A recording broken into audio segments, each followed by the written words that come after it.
Bueno, estamos nuevamente con Alejandro Flores, director de Sport Studio. Te agradecemos tu tiempo por estar nuevamente con nosotros, Alejandro. No. Y si te parece, pues comencemos con la entrevista. Claro que sí. Con base a los conceptos que te explicamos previamente sobre el desentendimiento moral y sobre los resortes que tratan de justificar este desentendimiento, ¿cuáles crees tú que sean los más perjudiciales o los más comunes dentro de Sport Studio? Pues tal vez el más común que tenemos internamente es el deslinde de responsabilidades. Y luego con otros clientes pues podemos llegar a la parte que es de deshumanización de las víctimas. Claro. En Sport Studio están conscientes de estos resortes. De la parte de deslindamiento de las responsabilidades, ese es tal vez el que más consciente estamos. Y a nivel de director general, ¿todos los demás empleados también están conscientes de ellos o no tanto? Depende mucho de las responsabilidades que tengan. Como estamos organizados, estoy yo. Después tenemos un líder de proyectos y después lo dividimos en dos áreas, una área que es de desarrollo y la otra área es de diseño. Al tener dos áreas es donde ya se viene ese deslindamiento de las responsabilidades, porque a un área le echa la responsabilidad a la otra área. ¿Qué efectos surgen en Espora cuando hay un desentendimiento de los empleados ante su trabajo? Pues el efecto que podríamos tener es que luego las personas no saben cómo actuar. Por ejemplo, el caso es, las personas que son diseñadores diseñan y están trabajando, ellos están trabajando y luego se le pasan su trabajo al desarrollador. El desarrollador lo que tiene que hacer es transformar lo que el diseñador hizo para hacerlo interactivo. Entonces, si el diseñador comete un error, por ejemplo, algo tan sencillo como un error de ortografía, muchas veces el desarrollador copia el error de ortografía, aun cuando sabe que el error de ortografía está. Tal vez está pensando, bueno, estoy trabajando y bueno, me pusieron este texto lo pego, lo leo rápido, digo, bueno, si tiene un error de ortografía, al rato lo regreso y lo corrijo. O bien podría pensar, ese es el error del cuate de diseño, a mí no me pagan por leer texto. Entonces ahí es donde viene ese problema, ¿no? de a quién le echan la culpa. Y sucede mucho como en estas dos áreas, ¿no? Como entre quién es responsable de diseño y quién es responsable de la parte de desarrollo y en dónde están los problemas, ¿no? Porque pues, muchas veces la gente de diseño hace lo que es el diseño interactivo, pero el desarrollador es el que está todo el día pegado a la computadora. Entonces él es el que ve cuando hay un problema, pero como asume que esa es responsabilidad del diseñador, no lo dice. Y el problema que llega es que, como te decía, pues vamos por esas jerarquías, llega el líder de proyectos, si va bien el líder de proyectos lo detecta y trata de corregirlo. Si no va bien el líder de proyectos, va con el cliente y el cliente ve el error. Si llega con el cliente, entonces ya el problema se hizo mucho más grande porque ya no solamente fue responsabilidad del diseñador ni del desarrollador, sino ya es diseñador, desarrollador, líder de proyectos y empresa que está representando a esto. El problema más grave que podría llegar es que haya un error que llegue hasta un usuario. Este es un error muy grave porque ya no solamente está hablando mal del desarrollo, sino que está hablando mal del cliente. ¿Vale? Entonces, ese es un problema muy, muy grave. Y poco a poco es de, bueno, pues cuántos ojos lo vieron y cuántos fueron los que dijeron, esa no es mi responsabilidad, ¿no? Cuando pueden ser luego cosas tan sencillas. ¿Cómo procuran ustedes evitar este tipo de errores o de deslindes de responsabilidades? ¿Cómo tratamos de evitarlos? Es mucho en trabajo en equipo. O sea, sí es decirle a todos, no importa de quién sea el error, si no lo corriges, pues nos va mal a todos. No tiene mucho caso que tú digas y te digas, sí, bueno, sé que hay un error, pero no lo voy a decir, o es tu responsabilidad resolverlo. No, es responsabilidad de todos resolverlo. Si se detecta un error, que todo se arregle. Por lo general hacemos una revisión de proyectos cada 2 semanas, entonces cada 2 semanas pues tenemos estas reuniones en las cuales hablamos qué es lo que está saliendo bien y qué es lo que está saliendo mal, y por lo general al diario el líder de proyectos está viendo cómo avanzan los proyectos. Entonces él ahí en esos momentos es cuando los detecta y poco a poco pues ya con la insistencia eso se va corrigiendo. Ya ahorita pues nosotros difícilmente sucede eso, sin embargo siempre que entra alguien nuevo pues es volver a pasar por ese proceso, ¿no? en emocionarlo y decirle que pues forma parte de un equipo y que el equipo tiene que avanzar junto, ¿no? Y tanto es su error como es el error de todos. Hacerlo que se ponga la camiseta. Sí, hacerlo que se ponga la camiseta. ¿Estos problemas son difíciles de erradicar? Los problemas al inicio sí son muy difíciles de erradicar. Lo más difícil es hacer un equipo. Es lo más difícil que puede tener una empresa. Lo más fácil pues es tal vez como que se te ocurra una idea. Lo más difícil es que lleves un montón de personas que crean en ti y armes un equipo. Entonces puedes tener que tu equipo sean tus amigos, y como son tus amigos pues van a compartir ciertos valores y a lo mejor ahí vas a disminuir esos problemas. Cuando estás contratando gente, esos problemas los pueden traer desde su casa, ¿no? O sea, desde su casa que el papá le echa la culpa a la mamá o que la mamá le echa la culpa al papá. Y son problemas muy difíciles de estar resolviendo, ya que lo más difícil que puedes hacer o que una persona puede hacer es cambiar su carácter. Entonces, sobre todo en estos casos éticos, pues son de carácter. Aquí la manera en la que nosotros lo resolvemos pues es tratando de integrar a todos, ¿no? De integrarlos a todos y sí sumarlos a lo que estamos haciendo, demostrándoles que lo que están haciendo tiene importancia.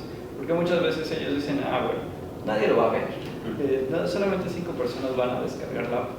No es así, ¿no? Entonces tratamos de sumarlos también a que vean que esto que están haciendo tiene significancia y que esos errores pues hay que tratar de evitarlos. Esto que dices de que desde su casa pueden venir cargando este tipo de ideas, ¿crees que se deba a una carga cultural? Sí, creo que mucho en la cultura, sobre todo en México, tiene mucho desapego en la parte ética. O sea, en la parte ética pensando que bueno, yo voy manejando, me detienen porque hoy no pueden circular y es muy fácil pagarle a alguien para que me deje circular, ¿no? O sea, es tan fácil o hay un sistema tan grande de corrupción que yo puedo ver de niño que es tan grande que el cuate del policía me va a decir, te voy a dar una contraseña para que el próximo que te detenga no te diga nada, ¿no? Porque yo ya te cobré. Y todo eso funciona y es tan fácil que alguien más lo vea, ¿no? Que un niño lo vea y diga, pues no hay ningún problema. Y luego vemos como esas pequeñas acciones, bueno, no es lo mismo sobornar a alguien con 200 pesos que sobornar a alguien con 100,000 pesos por un contrato. Sin embargo, pues sigue siendo corrupción, ¿no? Y en ambos casos, pues estás dando un mal ejemplo y estás actuando mal, ¿no? Sin importar de cuánto te haya costado, por así decirlo. Y culturalmente es algo que vemos, ¿no? Tal vez si todos nos quejamos de, sí, ¿no? Que la corrupción de cómo dejaron escapar a Chapo, todos esos problemas, bueno, pues la corrupción está desde las cosas más pequeñas, ¿no? Desde que le digas al poli, oye, pues déjame pasar gratis por el torniquete o que te avienten los torniquetes, todas esas cosas son las que van afectando. ¿En alguna ocasión te has enfrentado directamente con este tipo de desentendimiento moral o resortes? Sí, bueno, te comenté los de deslindamiento de responsabilidades, me gustaría darte uno de deshumanizar a las víctimas. Ese tal vez no sea tanto un problema directo. En una ocasión nosotros estábamos tratando con un cliente, el cliente yo siempre tuve el trato directo con él y nunca tuve ningún problema. El problema fue, yo tuve que salir, alguien más se quedó a cubrir lo que yo estaba desarrollando y en ese momento pues me entero que el cliente empieza a tratar muy mal a las personas. Pero, o sea, tal vez no directamente a este chico que se quedó, pero sí a las personas que trabajan con él, ¿no? O sea, el trato era tan malo que sí les decía a su personal de, oye, pues es que un mono puede hacer mejor tu trabajo que tú, o por qué estás haciendo las cosas mal. O sea, como que entiendes hasta cierto grado que, bueno, sí puedes criticar tal vez que el diseño que yo digo tiene problemas, pero no puedes ya hacer ataques personales porque significa que no tienes un control emocional, ¿no? Entonces, como estaban haciendo revisiones, pues ya la recomendación que yo le di a las personas que trabajan con nosotros es que en cualquier momento que ellos se sientan insultados, que detengan, que no sigan ahí y que busquen, no que busquen solucionarlo, porque posiblemente sea de esos clientes que vean como yo pago, yo tengo la razón, sino más bien decirles ya no podemos seguir trabajando y esperamos a que regrese Alejandro y se vayan. No, que no tienen por qué soportar a alguien más que les esté diciendo y que sobre todo que los esté insultando. No, sabemos que a sus empleados les sucede Y es un problema, ¿no? Es un problema porque pues es una cuestión que sucede mucho en México, que sí hay muchos jefes que sí insultan a sus empleados o que los ven como menos, y luego el empleado pues, no sabe qué hacer, ¿no? No hay una cuestión de, bueno, me espero o no me espero, qué es lo que está esperando realmente de mí. Y en cuestión un poco más personal, en tu carrera a lo largo de no sé cuánto tiempo lleves ya como profesionista, ¿has tú accionado algún resorte? Tal vez mucho es el de la distorsión de las consecuencias. La distorsión de las consecuencias luego es ser súper optimista a lo falso, por así llamarlo, en decir, si hubo este problema, pero no importa, el vaso está medio lleno, no está medio vacío, pues sí está medio vacío porque sí hubo un problema mucho más grande. Personalmente nos sucede mucho en lo que es en la parte de desarrollo. En la parte de desarrollo, nosotros pasamos por distintas fases para llevar un proyecto de producción. La primera fase de desarrollo. En desarrollo luego minimizamos esos errores, ¿no? Hacemos una minimización en la cual no importa, ahorita cualquier usuario puede registrarse. Cuando sabes que tiene que haber una limitación de registro. Entonces muchas veces por haber hecho esa minimización en la cual digas no hay ningún problema, resulta que sí es un problema muy grande, que sí está establecido que nadie puede registrarse que sea externo, y si nadie lo toma en cuenta, llega un momento en que eso se implementa en la etapa de producción y ahora sí es un problema súper grande aquella cosa que hayas minimizado. ¿Podrías contarnos alguna anécdota en particular? En particular, sí, ahorita recuerdo uno. Uno es un caso de que es un juego de realidad virtual. Es un juego de realidad virtual en el cual nosotros hicimos un juego que era de carreras, y el problema es que el dispositivo estaba fallando un poco lo que se llama acelerómetro. La cosa del acelerómetro es que cuando yo muevo el dispositivo se mueve la cámara. Si yo muevo el dispositivo y no se mueve la cámara, te empiezas a marear. Estaba fallando un poco el acelerómetro, y lo que sucede para nosotros era menor, ¿no? Porque nosotros estamos acostumbrados a utilizar el dispositivo. Sin embargo, el momento de enseñárselo a otra persona, en ese momento esto sucede en 30 segundos llegas y te sientes mal si falla el acelerómetro. Nosotros, por haberlo minimizado y decir, no hay ningún problema en el juego de carreras, nada más te aguantas tantito, pues no resulta que te aguantas tantito, no duras ni 30 segundos en el cual te sientas mal y físicamente te sientes mal, o sea, sientes ganas de vomitar. Entonces, ese es un problema.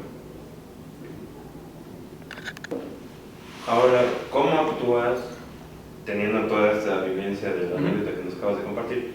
¿Cómo actúas ahora con base a este resorte? ¿Cómo lo afrontas ahora? Bueno, cuando terminamos los proyectos tenemos que establecer una documentación de qué fue lo que salió bien y qué es lo que salió mal. Entonces, por lo general lo más importante es que salió mal, después viene lo que salió bien. En que salió mal, pues ya todos aprendemos y sabemos que tienes que cuidar el acelerómetro, que tienes que verificar que el cliente no sea alguien mala onda, que no pueda abusar de las demás personas, o tienes que checar todos los errores de ortografía que se te puedan ocurrir o todas las partes de interacción, ¿no? Entonces poco a poco vamos aprendiendo, y la manera en que trabajamos es, pues, antes de iniciar un proyecto, pues recordamos cuáles fueron los problemas que tuvimos en tecnologías pasadas. Poco a poco vamos resolviéndolo. Difícilmente vamos a resolver todo, casi todos los proyectos pueden traer algún problema, pero pues es parte del desarrollo, ¿no?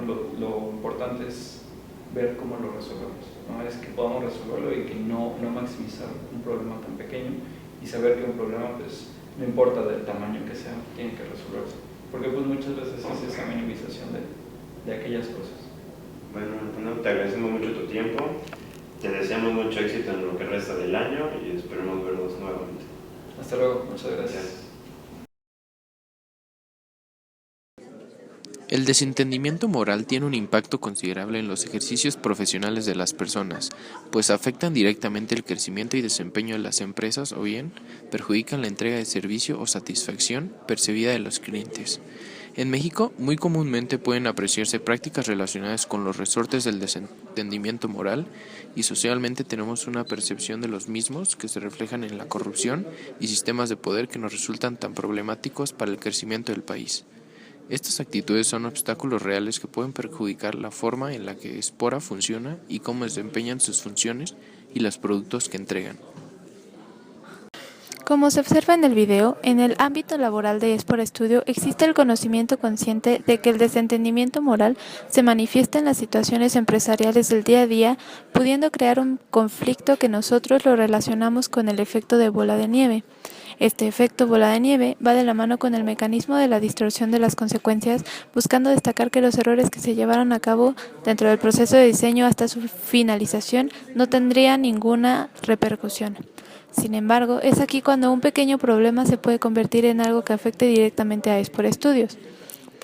Las afectaciones que puedan causar la Espora por el mal manejo de los problemas pueden ser desde la pérdida de credibilidad en el medio, siendo algo muy importante que nos había mencionado Alejandro en la entrevista pasada, hasta generar un conflicto interno entre los trabajadores, ya que debido a la composición de la empresa, la cual está dividida en equipos de trabajo, podrá generar otro mecanismo que vimos en la lectura del desentendimiento moral, siendo este mecanismo el de desplazamiento de la responsabilidad. Esto, de cierto modo, limita la comunicación y el flujo de trabajo para poder desarrollar de manera exitosa el producto final, que, aunque el producto pueda variar, un denominador en común de estos es la interacción que las personas tendrán con todas las creaciones que haga Espora Studio.